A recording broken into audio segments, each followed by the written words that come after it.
Welcome to rhythm of learning. കഴിഞ്ഞ ദിവസം നമ്മൾ വി എഫ് എയുടെ ക്ലാസ് തുടങ്ങി. വി എഫ് എയുടെ ക്ലാസ് തുടങ്ങിയ സമയത്ത് തന്നെ ടീച്ചർ പറഞ്ഞിട്ടുണ്ടായിരുന്നു, വി എഫ് എ പൂർണ്ണമായിട്ടും നിങ്ങൾക്ക് ഭംഗിയായിട്ട് എടുത്തു തരാൻ പറ്റും എന്നൊന്നും, അതായത് സിലബസ് പൂർണ്ണമായിട്ടും കംപ്ലീറ്റ് ചെയ്യാൻ പറ്റും എന്നുള്ളത് ഉറപ്പില്ല.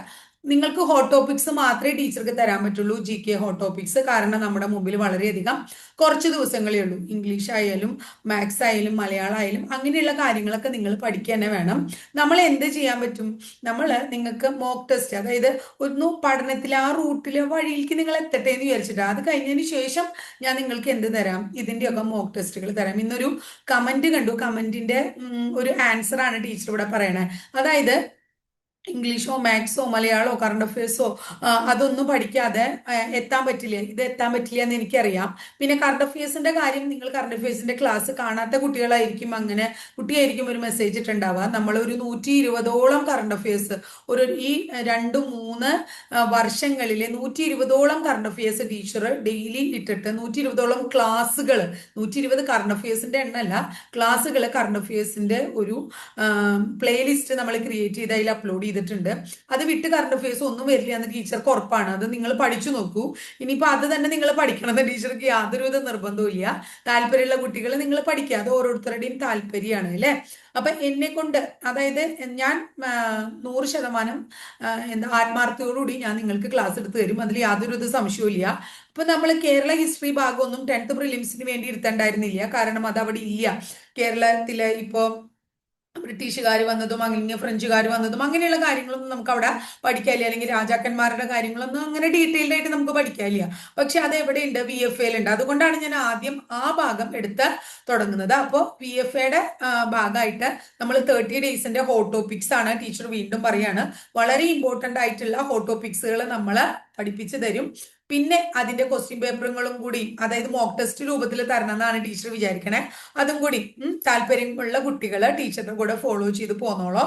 കഴിഞ്ഞ ദിവസം നമ്മൾ 4 പ്രധാനപ്പെട്ട ശക്തികളാണ് ഇന്ത്യയിലേക്ക് വന്നിട്ടുള്ളത്, അല്ലെങ്കിൽ കേരളത്തിലേക്ക് വന്നിട്ടുള്ളത് നമുക്കറിയാം. ആരൊക്കെയാണ്? പോർച്ചുഗീസുകാര്, ഡച്ചുകാര്, ഫ്രഞ്ചുകാര്, അതുപോലെ തന്നെ ബ്രിട്ടീഷുകാര്. അപ്പൊ കഴിഞ്ഞ ക്ലാസ്സിൽ പറഞ്ഞു നിർത്തി. ഇപ്പോ ഞാൻ പറഞ്ഞു ഇനി മൈസൂർ യുദ്ധങ്ങൾ എന്ന് പറയുന്ന ഒരു ഭാഗം നമുക്ക് പഠിച്ചു തീരാനായിട്ടുണ്ട് അല്ലെ. ഇപ്പൊ മൈസൂർ യുദ്ധങ്ങളെ കുറിച്ച് പറയുമ്പോ മൈസൂർ യുദ്ധം എത്ര എണ്ണം മൈസൂർ യുദ്ധങ്ങൾ നടന്നിട്ടുണ്ട് എന്ന് ചോദിച്ചു കഴിഞ്ഞാൽ 4 മൈസൂർ യുദ്ധങ്ങളാണ് നമുക്ക് പ്രധാനമായിട്ടും ഉള്ളത് അല്ലെ. അപ്പോ ഈ ഒരു ഹിസ്റ്ററി പഠിക്കുമ്പോൾ, ഹിസ്റ്ററി ആയിക്കോട്ടെ കോൺസ്റ്റിറ്റ്യൂഷൻ ആയിക്കോട്ടെ, അങ്ങനെയുള്ള കുറെ ഭാഗങ്ങൾ നമ്മൾ പഠിക്കുമ്പോൾ കറണ്ട് അഫയേഴ്സ് ആയിട്ട് ഇപ്പോൾ അമെന്റ്മെന്റ്സ് ഉണ്ടാവും, അല്ലെങ്കിൽ പുതിയ ആർട്ടിക്കിൾസ് ഉണ്ടാവും, അല്ലെങ്കിൽ ചെറിയ ചെറിയ കമ്മീഷനുകളോ അല്ലെങ്കിൽ പുതിയ ആക്ടുകളൊക്കെ വന്നിട്ടുണ്ടാവും. അതല്ലാണ്ട് കോൺസ്റ്റിറ്റ്യൂഷനിലെ പ്രിയാമ്പിളിനോ അല്ലെങ്കിൽ ഡയറക്റ്റീവ് പ്രിൻസിപ്പിൾസിനോ ഫണ്ടമെന്റൽ റൈറ്റിനോ അങ്ങനെയുള്ള എന്താ ഡയറക്റ്റീവ് പ്രിൻസിപ്പിൾസും ഇതിനൊന്നിനും ഒരു മാറ്റമില്ല അല്ലെ. അതുപോലെ തന്നെയാണ് ചരിത്രം. ചരിത്രം ഇങ്ങനെ തന്നെയാണ്, അതിന് മാറ്റില്ല. അപ്പൊ നിങ്ങളിപ്പോ സ്റ്റേറ്റ്മെന്റ് രൂപത്തിലാണ് ക്വസ്റ്റ്യൻസ് വരണേ എന്നുള്ളത് കൊണ്ടാണ് ഡീറ്റെയിൽഡ് ആയിട്ട് ഒരു ക്വസ്റ്റ്യൻ ആൻസർ എന്നുള്ള നിലയ്ക്ക് മാറി കുറച്ച് ക്ലാസ് പോലെ ഡീറ്റെയിൽഡ് ആയിട്ട് നിങ്ങൾക്ക് തരാനായിട്ട് ടീച്ചർ ശ്രമിക്കുന്നത് കേട്ടോ. അപ്പോ നോക്കൂ, മൈസൂർ യുദ്ധങ്ങൾ എന്ന് പറയുമ്പോൾ സൗത്ത് ഇന്ത്യയില് ബ്രിട്ടീഷുകാരും മൈസൂർ സുൽത്താനും തമ്മിൽ നടന്ന യുദ്ധത്തെയാണ് മൈസൂർ യുദ്ധങ്ങൾ എന്ന് പറയുന്നത്. അപ്പൊ ആരൊക്കെ തമ്മിലാണ് ഇത് നടന്നത്? ഒന്ന് ബ്രിട്ടീഷുകാരാണ്, അതുപോലെ തന്നെ മൈസൂരിലെ ഏത് സുൽത്താൻമാരാണോ അന്ന് ഭരിച്ചിരുന്നത് ആ മൈസൂർ സുൽത്താൻമാരുമായിട്ടായിരുന്നു യുദ്ധം. അതിൽ ആദ്യം നടന്നിട്ടുള്ള മൈസൂർ യുദ്ധം എന്നാ മക്കളെ? 1767 മുതൽ 1769 വരെയാണ് ആ മൈസൂർ യുദ്ധം നടന്നത്. ആരൊക്കെ തമ്മിലായിരുന്നു? നമ്മൾ പറഞ്ഞു ബ്രിട്ടീഷുകാര്, അതെങ്കിൽ ഇംഗ്ലീഷുകാരും ആരും തമ്മിലാ? ഹൈദരാലിയും തമ്മിലായിരുന്നു. ആരാണ്? ഹൈദരാലിയും തമ്മിലായിരുന്നു ആദ്യത്തെ യുദ്ധം. ഈ യുദ്ധത്തില് ആര് പരാജയപ്പെട്ടു? ബ്രിട്ടീഷുകാർ പൂർണ്ണമായും പരാജയപ്പെടുന്നു. യുദ്ധത്തിന്റെ പരിണിത ഫലമായി എപ്പോഴും ഒരു ഉടമ്പടി ഉണ്ടാകും. ആ ഉടമ്പടിയുടെ പേര് മദ്രാസ് ഉടമ്പടി എന്നാണ്. ആദ്യത്തെ മൈസൂർ യുദ്ധവുമായിട്ട് റിലേറ്റഡ് ആയിട്ടുള്ള ഉടമ്പടിയുടെ പേരെന്താ? മദ്രാസ് ഉടമ്പടി എന്നാണ്. ഇനി രണ്ടാമത്തെ മൈസൂർ യുദ്ധത്തെ കുറിച്ചാ പറയണേ. അത് 1784 കാലഘട്ടത്തിലാണ് രണ്ടാം മൈസൂർ യുദ്ധം ഇംഗ്ലീഷുകാരുണ്ടായിരുന്നു, ഹൈദരാലി ഉണ്ടായിരുന്നു, പ്ലസ് ആരും കൂടി ഉണ്ടായിരുന്നു, ടിപ്പു സുൽത്താനും കൂടി ഉണ്ടായിരുന്നു. ഈ മൂന്ന് പേരും കൂടിയിട്ടായിരുന്നു യുദ്ധം ഉണ്ടായിരുന്നേ. ഇതില് ഈ സമയത്ത് 1782 ഇവിടെ 1782 ആര് മരിക്കുകയാണ്? നമ്മുടെ ഹൈദരാലി ഇവിടെ മരണപ്പെടുകയാണ്. അപ്പോഴാണ് പിന്നെ ആര് വരുന്നത്? ടിപ്പു സുൽത്താൻ വരുന്നത്. അപ്പോ ഹൈദരാലി മരണപ്പെട്ടു എന്ന് ഓർത്തു വയ്ക്കുക. ഹൈദരാലി മരണപ്പെട്ട വർഷം 1782 അതിനുശേഷമാണ് ആര് വരുന്നത്? ടിപ്പു വരുന്നത്. ഇനി ഇത് ഇങ്ങനെ ഒരു രണ്ടാം മൈസൂർ യുദ്ധം ഉണ്ടാവാൻ കാരണം ബ്രിട്ടീഷുകാര് എന്ത് ആക്രമിക്കുകയാണ്? മാഹി ആക്രമിക്കുകയാണ്. ആ മാഹി ആക്രമണത്തിന്റെ പരിണിത ഫലമായിട്ടാണ് ഇങ്ങനൊരു യുദ്ധം ഉണ്ടാവണേ. ഈ ഉടമ്പടിയുടെ പേര്, ഇത് അവസാനിക്കാൻ കാരണമായിട്ടുള്ള ഉടമ്പടിയുടെ പേര് മംഗലാപുരം ഉടമ്പടി എന്നാണ്. എന്താണ് ഉടമ്പടി? മംഗലാപുരം ഉടമ്പടി എന്നാണ് കേട്ടോ. ഇനി അടുത്തത് രണ്ടാം മൈസൂർ യുദ്ധത്തില് ഹൈദരാലി പിടിച്ചെടുത്ത ഒരു ഇംഗ്ലീഷുകാരുടെ കീഴിലുള്ള പ്രദേശം ഉണ്ടായിരുന്നു. ആ പ്രദേശത്തിന്റെ പേര് ആർക്കോട്ട് എന്നാണ്. അതിനുശേഷം ആര് മരിക്കുകയാണ്? ഹൈദരാലി മരിക്കുകയൊക്കെ ചെയ്യാണ് കേട്ടോ. ഇനി മൂന്നാം മൈസൂർ യുദ്ധം നടക്കുകയാണ്. മൂന്നാം മൈസൂർ യുദ്ധം 1790 1792 കാലയളവിലാണ് മൂന്നാം മൈസൂർ യുദ്ധം നടക്കുന്നത്.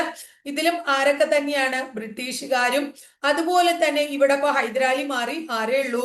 ബ്രിട്ടീഷുകാരും ടിപ്പു സുൽത്താനും തമ്മിലാണ് ആ യുദ്ധം നടക്കുന്നത്, മൂന്നാം മൈസൂർ യുദ്ധം. ഇനി ടിപ്പുവിന്റെ തിരുവിതാംകൂർ ആക്രമണമാണ്. ടിപ്പു എന്തിനെ ആക്രമിച്ചു? ടിപ്പു തിരുവിതാംകൂറിനെ ആക്രമിച്ചു. തിരുവിതാംകൂർ ആക്രമിച്ചതാണ് എന്തിന്റെ കാരണം? മൂന്നാം മൈസൂർ യുദ്ധത്തിന്റെ കാരണം. ഈ മൂന്നാം മൈസൂർ യുദ്ധം അവസാനിച്ചത് 1792 ശ്രീരംഗപട്ടണം സന്ധി പ്രകാരമാണ്. എന്താണ് ഉടമ്പടിയുടെ പേര്? ശ്രീരംഗപട്ടണം സന്ധി. ഇത്രയും കാര്യം ക്ലിയർ ആയില്ലേ? അപ്പൊ ബ്രിട്ടീഷ് നമ്മളോട് പരീക്ഷയ്ക്ക് ചോദിക്കാറുള്ള ഒരു ചോദ്യം എന്താണ്? ഈ ശ്രീരംഗപട്ടണം സന്ധിയുടെ പ്രത്യേകത ബ്രിട്ടീഷുകാർക്ക് മലബാർ ലഭിക്കാൻ കാരണമായ സന്ധി ഏതാണ്? ബ്രിട്ടീഷുകാർക്ക് മലബാർ ലഭിക്കാൻ കാരണമായ സന്ധി ഏതാണ്? ശ്രീരംഗപട്ടണം സന്ധിയാണ്. ഈ സമയത്ത് ആരായിരുന്നു പ്രഭു? കോൺവാലീസ് പ്രഭു ആയിരുന്നു. ആരാണ്? കോൺവാലീസ് പ്രഭു ആയിരുന്നു എന്നും കൂടെ ഓർത്തു വെച്ചോളൂ.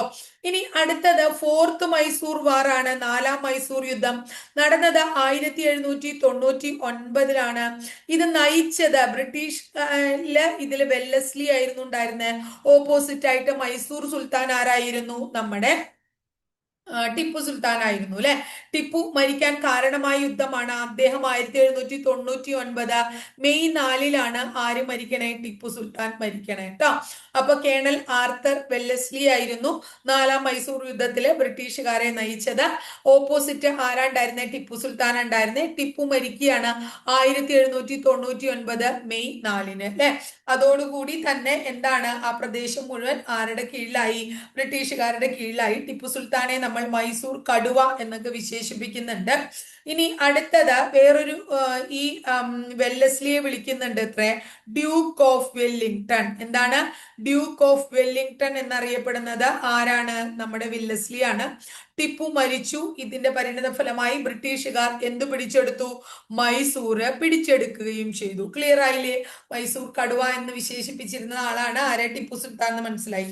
അങ്ങനെ എന്താ പറയുന്നത്? നമ്മുടെ ഈ ഒരു ടിപ്പു സുൽത്താനുമായിട്ട് റിലേറ്റഡ് ആയിട്ടുള്ള അല്ലെങ്കിൽ ഹൈദരാലിയുമായിട്ട് റിലേറ്റഡ് ആയിട്ടുള്ള 4 മൈസൂർ യുദ്ധങ്ങൾ കഴിഞ്ഞു. ഇനി അടുത്തത് നമ്മൾ പറയുന്നത് ബ്രിട്ടീഷുകാരെ കുറിച്ചാണ് പറയുന്നത്. അപ്പൊ ബ്രിട്ടീഷ് ഈസ്റ്റ് ഇന്ത്യ കമ്പനിയെ കുറിച്ച് പറയണം. ഇന്ത്യയിൽ വന്നതും കേരളത്തിൽ വന്നതുമായിട്ടുള്ള കാര്യങ്ങൾ നമുക്ക് ഇവിടെ ചർച്ച ചെയ്യാം. ഇനി അവരുമായിട്ട് നടന്നിട്ടുള്ള പ്രധാനപ്പെട്ട 1-2 യുദ്ധങ്ങൾ നമുക്ക് പഠിക്കണം. ബ്രിട്ടീഷുകാർ ശരിക്കും പറയുകയാണെങ്കിൽ 1600 ഡിസംബർ 31 ലണ്ടനിലെ 75 കച്ചവടക്കാർ ചേർന്ന് ഒരു കമ്പനി രൂപീകരിക്കുന്നു. ആ കമ്പനിയുടെ പേരാണ് ഈസ്റ്റ് ഇന്ത്യ കമ്പനി. പക്ഷേ രൂപീകരിച്ച സമയത്ത് ആ കമ്പനിയുടെ പേര് ഈസ്റ്റ് ഇന്ത്യ കമ്പനി എന്നായിരുന്നില്ല. ഈസ്റ്റ് ഇന്ത്യ കമ്പനിയുടെ ആദ്യത്തെ പേര് എന്തായിരുന്നു? ജോൺ കമ്പനി എന്നായിരുന്നു. കമ്പനി രൂപീകരിക്കാൻ കാരണമായത് ഒരു കച്ചവട സംഘമാണ്. 75 കച്ചവടക്കാരാണല്ലോ. മെർച്ചന്റ് അഡ്വഞ്ചേഴ്സ് എന്ന് പറയുന്ന ഒരു കച്ചവട സംഘമാണ് ഈ കമ്പനി ആരംഭിച്ചത്. നമ്മുടെ ഈസ്റ്റ് ഇന്ത്യ കമ്പനിയുടെ പ്രത്യേകത എന്താ വെച്ചാൽ വേൾഡിലെ തന്നെ ആദ്യത്തെ ജോയിന്റ് സ്റ്റോക്ക് കമ്പനി എന്ന നമുക്ക് ഈസ്റ്റ് ഇന്ത്യ കമ്പനിയെ വിളിക്കാം. കേരളത്തിലെ ആദ്യത്തെ ജോയിന്റ് സ്റ്റോക്ക് കമ്പനിയാണ് മലയാള മനോരമ കമ്പനി എന്ന് മലയാള മനോരമ പഠിച്ചപ്പോൾ നമ്മൾ പഠിച്ചു. അതുപോലെ വേൾഡിലെ തന്നെ ആദ്യത്തെ ജോയിന്റ് സ്റ്റോക്ക് കമ്പനിയാണിത് കേട്ടോ. ഈസ്റ്റ് ഇന്ത്യ കമ്പനി അങ്ങനെ രൂപീകരിച്ചു. ഇനി ഈസ്റ്റ് ഇന്ത്യ കമ്പനിക്ക് കിഴക്കൻ ഏഷ്യൻ രാജ്യങ്ങളിലൊക്കെ വ്യാപാരത്തിന് അനുമതി നൽകിക്കൊണ്ട് ഒരു റോയൽ ചാർട്ടർ പുറപ്പെടുവിക്കുകയാണ്. എന്താണ് റോയൽ ചാർട്ടർ? ആ റോയൽ ചാർട്ടർ പ്രകാരം 15 വർഷത്തേക്ക് ഈസ്റ്റ് ഇന്ത്യ കമ്പനിക്ക് വ്യാപാര അനുമതി നൽകുകയാണ്. ആരാണ് ആ വ്യാപാര അനുമതി നൽകുന്നത്? എലിസബത്ത് രാജ്ഞിയാണ് ആ വ്യാപാര അനുമതി നൽകുന്നത്. ഈ എലിസബത്ത് രാജ്ഞിയുടെ ഭരണകാലം എന്ന് പറയുന്നത് ഇംഗ്ലണ്ടിന്റെ സുവർണകാലമാണ്. ആരുടെയാണ്? ഇംഗ്ലണ്ടിന്റെ സുവർണകാലമാണ്. ഇനി ചാർട്ടറിന് 15 വർഷത്തെ കാലയളവേ ഈ എലിസബത്ത് രാജ്ഞി കൊടുത്തുള്ളൂ എങ്കിലും ചാർട്ടറിന്റെ കാലാവധി അന്തിമമായി നീട്ടിക്കൊടുത്തത് ആര് എന്ന് ചോദിച്ചു കഴിഞ്ഞാൽ ആ നീട്ടിക്കൊടുത്തത് ആരാണ്? ജെയിംസ് ഒന്നാമനാണ്. ആരാണ്? ജെയിംസ് ഒന്നാമനാണ് എന്നും കൂടി ഓർത്തു വെക്കാം കേട്ടോ. ഈസ്റ്റ് ഇന്ത്യ കമ്പനി ബ്രിട്ടീഷുകാര് എന്താ പറയാ കമ്പനി ഇന്ത്യയിലെത്തി.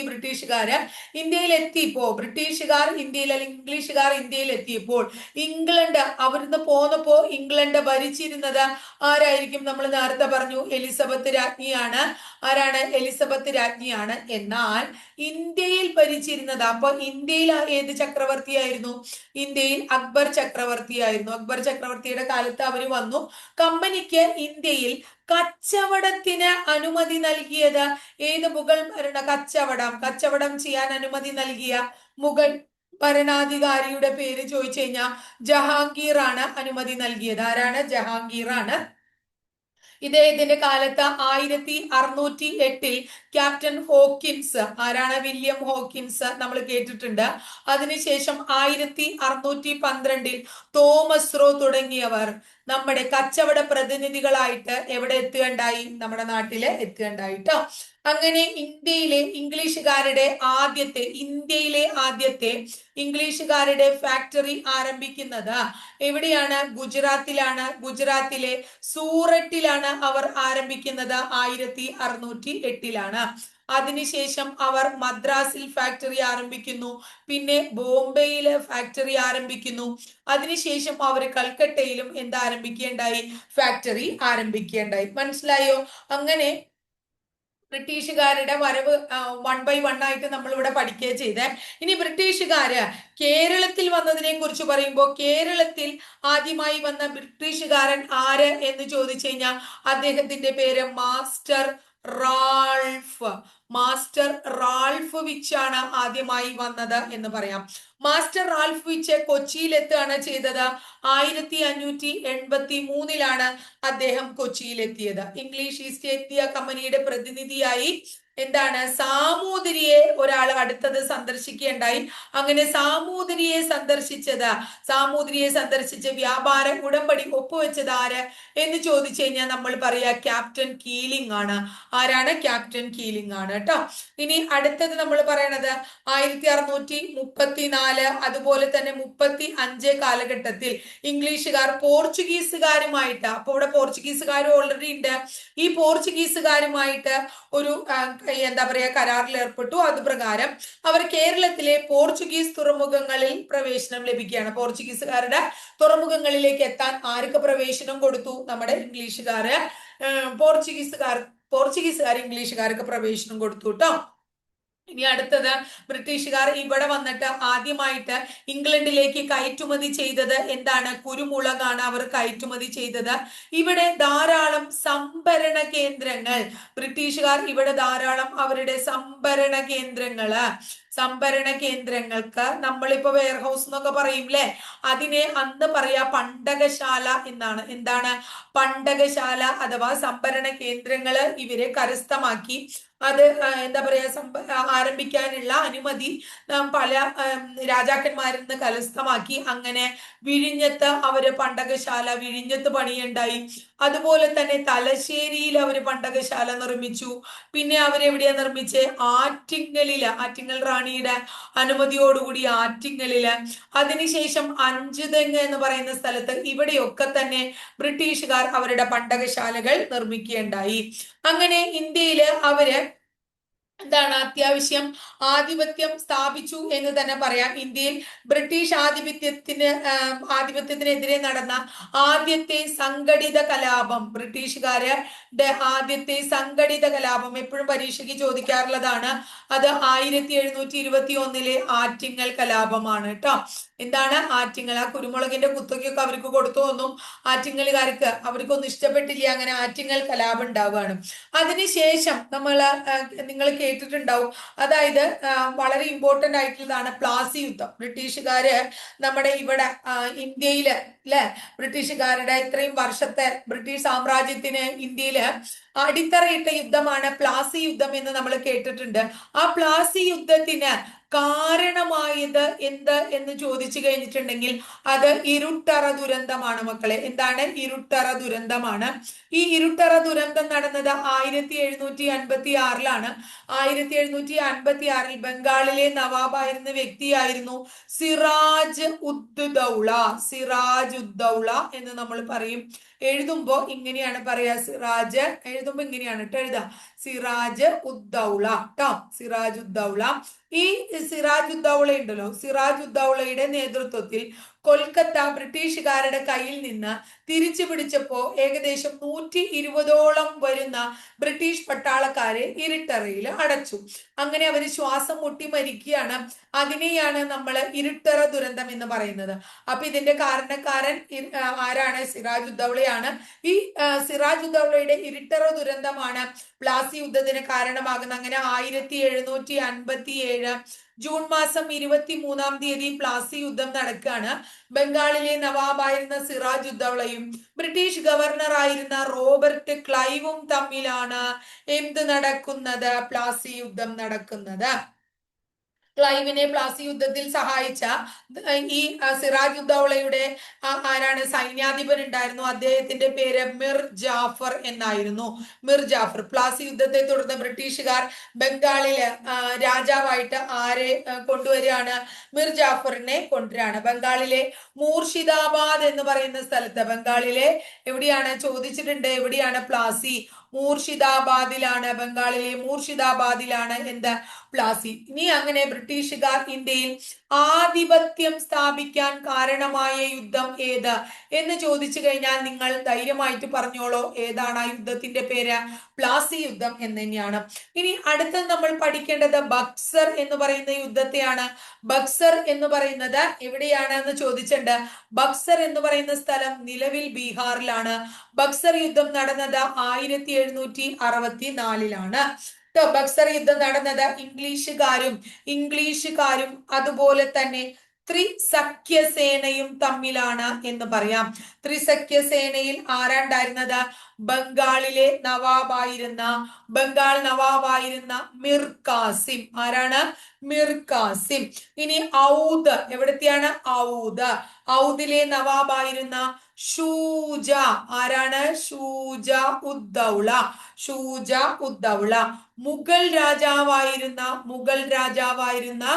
ഷാ ആലം രണ്ടാമൻ. ഈ സഖ്യസേനയും അതുപോലെ തന്നെ ആരും ഇംഗ്ലീഷുകാരൻ ആരായിരുന്നു? കേണൽ മൺട്രോയും തമ്മിൽ നടന്ന യുദ്ധത്തെയാണ് നമ്മൾ ബക്സർ യുദ്ധം എന്ന് പറയുന്നത്. ഈ യുദ്ധം അവസാനിച്ചത് 1765 അലഹബാദ് ഉടമ്പടി പ്രകാരമാണ്.